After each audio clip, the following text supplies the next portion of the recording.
মাননীয় মুখ্যমন্ত্রী মমতা বন্দ্যোপাধ্যায়ের নির্দেশে অপারেশন সিঁদুরের সফলতায় ভারতীয় সেনাবাহিনীর প্রতি শ্রদ্ধা জ্ঞাপন করে জেলায় জেলায় আয়োজিত হলো জাতীয়তাবাদী মিছিল। সেরকমই দেখা গেল কাঁচরাপাড়ায়। বীজপুর তৃণমূল কংগ্রেসের পক্ষ থেকে আজ কাঁচরাপাড়ায় অনুষ্ঠিত হলো জাতীয়তাবাদী মিছিল। উক্ত মিছিলটি কাঁচরাপাড়া থানার মোড় থেকে শুরু হয়ে কলেজ মোড় পর্যন্ত গিয়ে শেষ হয়। তৃণমূল কংগ্রেসের সমস্ত দলীয় নেতা নেত্রীদের পাশাপাশি তৃণমূলের ছাত্র সংগঠন, যুব সংগঠন ও মহিলা সংগঠনের কর্মীরা উপস্থিত হয়েছিলেন এই মিছিলে। কাঁচরাপাড়া পৌরসভার পৌর প্রধান কমল অধিকারী এই বিষয়ে কি জানালেন শুনুন। Bureau report, news 24 Bangla live.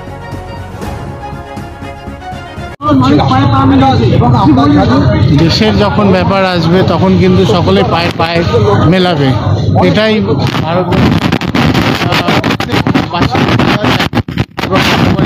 তারা কিন্তু এই সম্মান যাপন করছে।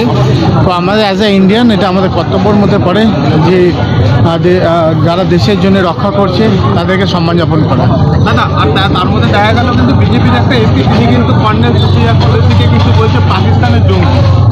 দেখুন, আমি একটা কথা বলি, আমরা সবসময় ফোকাস করব যে অ্যাজ আ ইন্ডিয়ান আমাদের কর্তব্য কী, এবং সবথেকে বড় ব্যাপার হলো যারা দেশের জন্য লড়াই করছে, যাদের জন্যে আজকে আমরা রাতে নিশ্চিন্তভাবে ঘুমাতে পারছি, তো আমরা তাদেরকে সম্মান যাপন করা দরকার রয়েছে। এবং যেইভাবে আপনি দেখতে পাচ্ছেন মাননীয় মুখ্যমন্ত্রী মমতা বন্দ্যোপাধ্যায় সারা বাংলার মানুষকে বলেছে কিন্তু এই সম্মান যাপন করার জন্য, সেই জন্য সকলেই আমরা নেমেছি রাস্তায়। এবং সেইভাবেই আপনারা দেখতে পাচ্ছেন সকলে আমরা রয়েছি, আমাদের খোকনদা সহ প্রত্যেক কাউন্সিলর রয়েছে এবং ছাত্র থেকে সকলেই রয়েছে, সকলেই পায়ে পায়ে মিলেছে। এলাকায় অঞ্চলে প্রত্যেক মানুষেরা এসেছে, ছাত্ররা এসেছে, তো সকলেই আমরা যে প্রয়োজন রয়েছে আমরা সবসময় দেশের পাশে আছি, কেন দেশকে রক্ষা করাই হলো আমাদের কিন্তু প্রথম লক্ষ্য। তার মধ্যে দেখা গেল যে বাংলাদেশকে যে পণ্যের জন্য কিন্তু আসাম ত্রিপুরা বর্ডার সিল করে দেওয়া হলো, শুধু কলকাতার মধ্যেই তারা কিন্তু রপ্তানি করতে পারে জাহাজ। দেখুন, এটা হলো ডিপ্লোম্যাসি রয়েছে ইন্ডিয়া, এবং সেই স্ট্র্যাটেজিগুলো অবভিয়াসলি অ্যাজ আ কান্ট্রি যেখানে এখানে পদক্ষেপ নেওয়া দরকার রয়েছে, সেই যে রেস্ট্রিকশনগুলো থাকবে, তো এইগুলো টোটালটাই গভর্নমেন্টের ব্যাপার রয়েছে। এবং যে জায়গায় মনে হয় যে রেস্ট্রিকশন করে দেশের সুবিধা হবে, সেটা তো অবভিয়াসলি সেটা করবে। দেখুন, আমি একটা কথা বলি, কোনো একটা দুঃখজনক ঘটনাটাকে মনে করি যে সেটাকে পলিটিক্যাল রং নিয়ে আসা ঠিক নয়। কেন আপনারা জানেন যে অন্যায় করেছে, প্রশাসনের কাজ করেছে, অ্যারেস্ট করেছে, এবং সে এখন কনভিক্ট আছে। তো আমরা ওই ফ্যামিলির পাশে রয়েছি, এবং আমরা একটাই কমিটমেন্ট করেছি যে ওই যে ঘটনাটা ঘটিয়েছে তার জন্য কড়া শাস্তি হোক, এবং ওই অঞ্চলের মানুষের এবং ওই ফ্যামিলির একটাই আবেদন ছিল যে এই ঘটনাটা যে ঘটেছে তার যেন শাস্তি এবং তার যেন ফাঁসি হয়। তো সেটাই আমরা প্রশাসনিক এবং কোর্টে আইনের পাশে তার দাঁড়িয়ে কিভাবে লড়াই করা যায় সেটা আমরা দেখবো। আমরা চাই যে তার শাস্তি হোক। দাদা, লাস্ট প্রশ্ন, যে বর্কিংকে কিন্তু দেখা যায়নি তার বাড়িতে আসতে, দিয়ে কিন্তু তারা উস্কানিমূলক পোস্ট করেছে। দেখুন, আমি একটা কথা বলছি, কাকে দেখা গেল না সেটা আমাদের কর্তব্যের মধ্যে পড়ে না। আমরা মানুষের জন্য কি করছি এবং আমাদের নেতৃত্বরা কি করছে সেটা আমাদেরকে একটু দেখতে হবে। কেন মাননীয় মুখ্যমন্ত্রী মমতা বন্দ্যোপাধ্যায় একটাই কথা বলেছেন যে 24 ঘন্টা মানুষের পাশে থাকতে হবে, মানুষের কাজ করতে হবে, মানুষের পরিষেবা দিতে হবে। ফর দ্য কান্ট্রি, আমরা ভারতবাসী, 140 কোটি ভারতবাসী, আমরা সবাই রাষ্ট্রের পেছনে এসে দাঁড়িয়েছি। সন্ত্রাসবাদী দেশ হিসাবে পাকিস্তানকে সারা পৃথিবী জানে এবং চেনে, তার বিরুদ্ধে আমরা কিন্তু যুদ্ধ করতে যাইনি।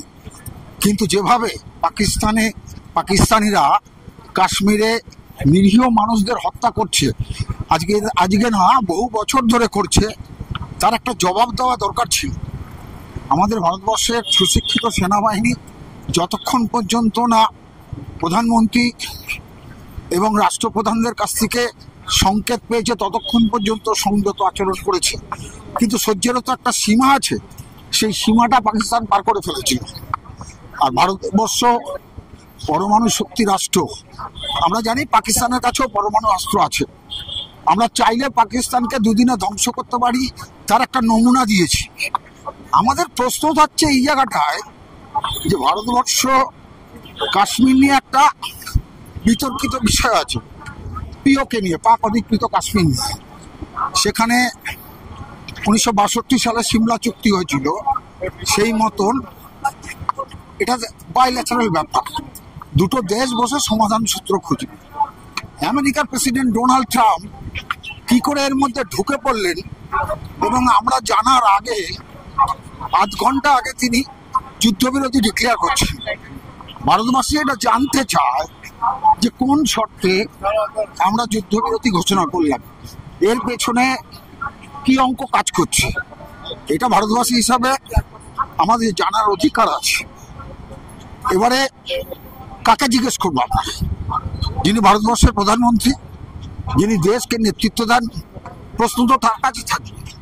XYZ কে তো বলবো না, আমি আমাদের চেয়ারম্যান কমল অধিকারীকে নিশ্চয়ই বলবো না যে কেন আমরা যুদ্ধবিরতি করলাম, বা আমার বিধায়ককে জিজ্ঞেস করবো না। জিজ্ঞেস করবো দেশবাসী, 140 কোটি দেশবাসী জানতে চাইছে যে আচমকা যুদ্ধবিরতি কেন, সেই প্রশ্নের জবাব দিতে হবে। আমরা সবাই এই যুদ্ধের জন্য প্রস্তুত ছিলাম।